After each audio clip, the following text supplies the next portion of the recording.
lost control of the pandemic. If you step out right now, you step out to die. India's COVID catastrophe. Insight, Thursday on CNA.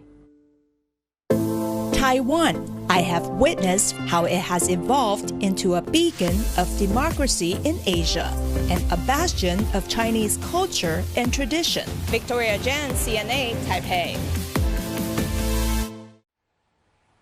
This is Asia Now. It's 6 p.m. in Singapore and Hong Kong, 3:30 in New Delhi and 5 o'clock in Jakarta. I'm Angela Lim.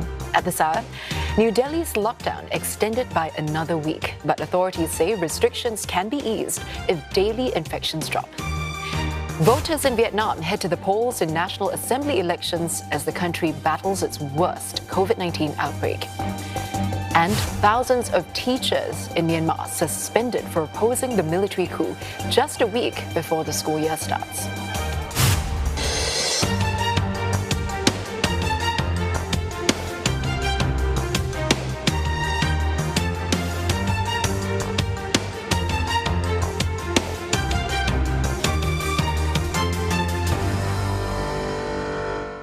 The COVID-19 lockdown in New Delhi has been extended by another week. Its chief minister says if daily infections continue to drop, they can gradually ease restrictions from next Monday.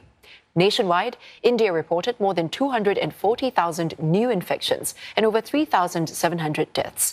The surge in cases has stabilized in many parts of the country after spiking over the past month. But doctors are now concerned over another rare infection called mucormycosis, or black fungus. The potentially deadly infection has affected many recovering and recovered COVID-19 patients.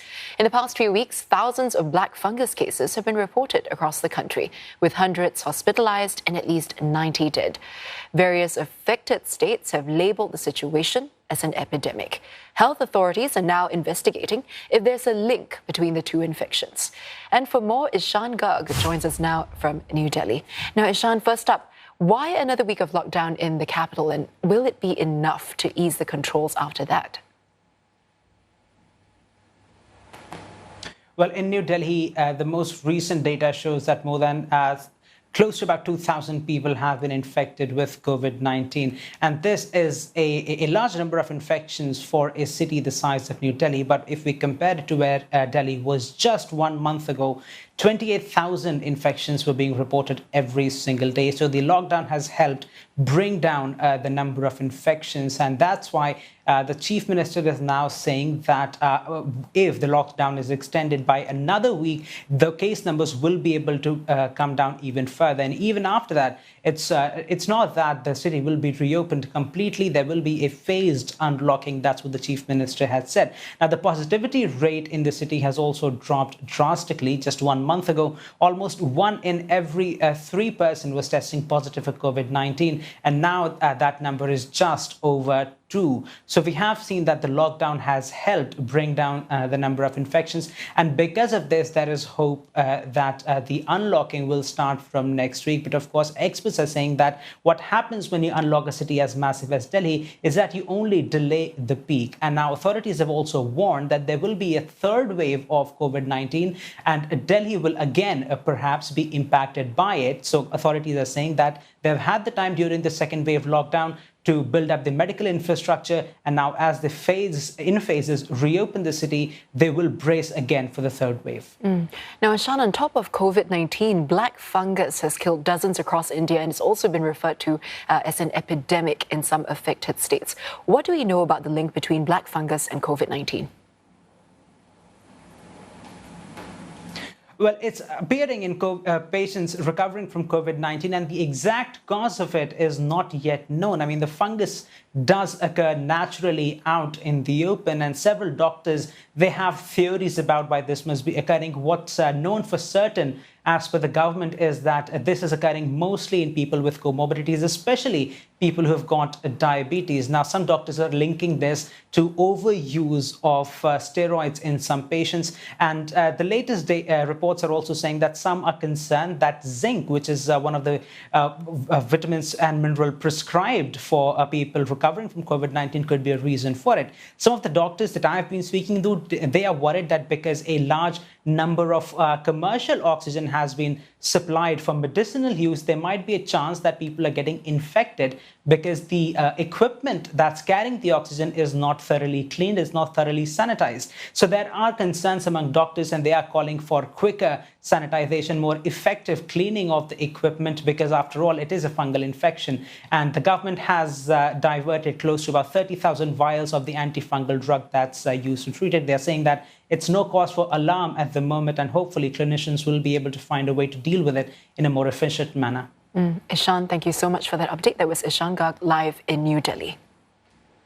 More than 69 million eligible voters are headed for the polls in Vietnam, and this is to pick deputies in the parliamentary election held every 5 years. It comes, though, as the country is racing to suppress another outbreak of COVID-19.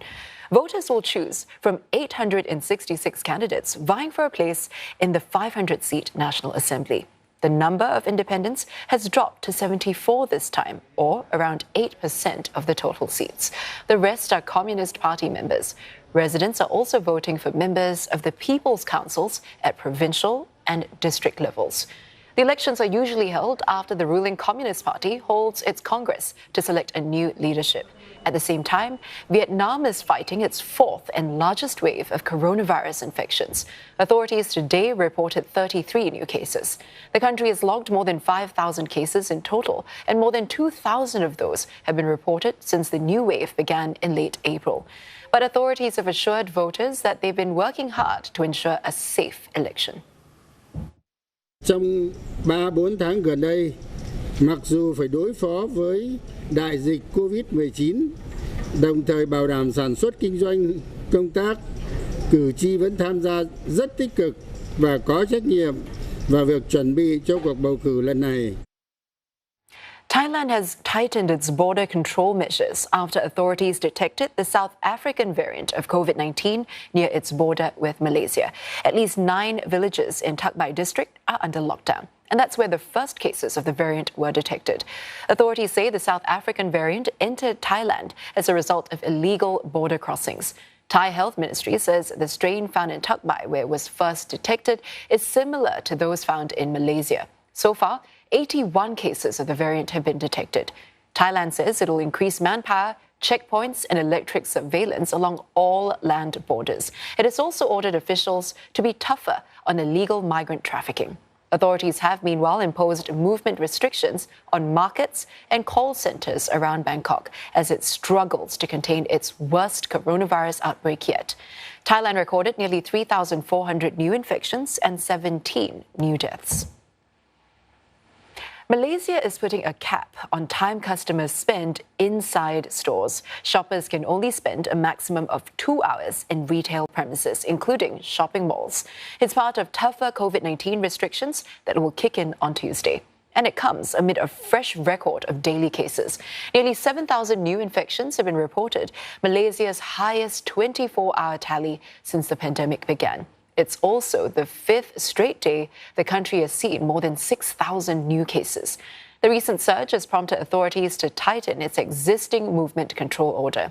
80% of government workers and 40% of the private sector have been ordered to work from home. Public transport capacity will also be halved. Although the measures fall short of the full lockdown, many Malaysians support the rulings. Some have even decided to take matters into their own hands by imposing self-lockdown. Meanwhile, Singapore has reported 22 new locally transmitted COVID-19 cases. 21 are in the community and 1 is in a dormitory. It's the first case detected in a dorm in over 3 weeks. 19 are linked to previous cases, among which 12 have already been quarantined. 3 are currently unlinked. In all, there are 25 new cases, and there are 3 imported ones. They have been placed on stay-home notice upon arrival. 2 are returning Singaporeans or permanent residents. The national tally stands at 61,824. And another update on the COVID-19 situation in Singapore. All residents at Block 559 Pasir Ris Street 51 will be tested for the coronavirus. This is the second time in a week that people living in a housing block have been told to get tested.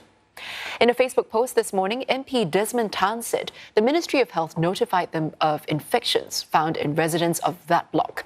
The swab tests are a precautionary measure to ensure the safety of residents. Testing will be conducted over 2 days.